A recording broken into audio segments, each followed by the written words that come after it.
right, guys, so let me introduce you to the supplies you'll be using before I even talk about our projects here.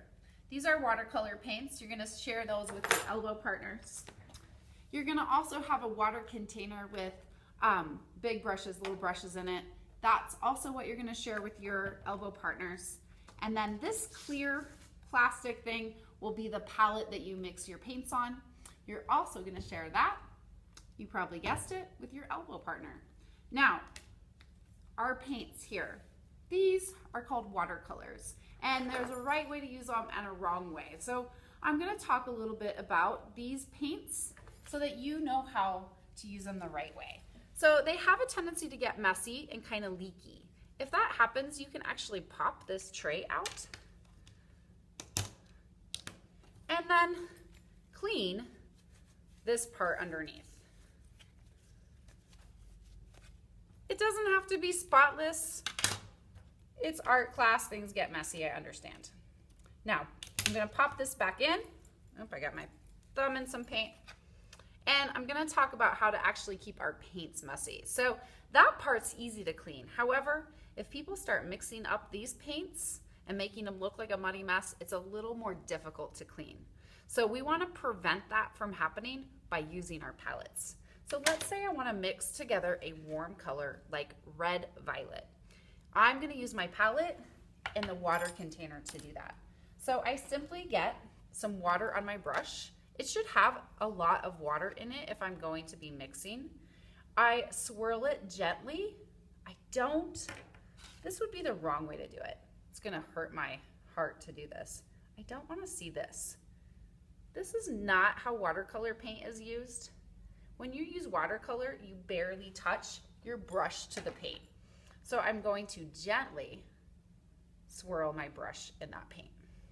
Now that I have a lot of red on there, I'm gonna put it on my palette.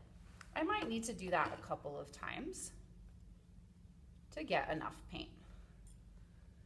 All right, now that looks like just red. So it's my job now to mix it. Now, a lot of times people forget and they take their brush, which has a lot of red paint on it, and they put it in the color that they want next. Well, that's gonna make my purple, red purple here, and I don't want that to happen. I want it to stay a nice, clean purple. So instead, I'm gonna use this bucket of water, dab my brush in the bottom, wipe, don't tap, and now I'm gonna slightly, just like I did with the red, gently swirl my brush in the purple. That purple stays purple and my red stays red. Then I swirl it together here and I have a beautiful red purple to use in my painting. All right, I'm gonna show you the painting. Well, let's just talk about it. So now that I've mixed up a red purple, I can look at the color wheel and see what side of the color wheel it's on. I'm noticing that red violet is a warm color. So I am gonna choose where to put my red violet. Maybe up here in my umbrella. And then I get to paint over the black, because it will show through the watercolor.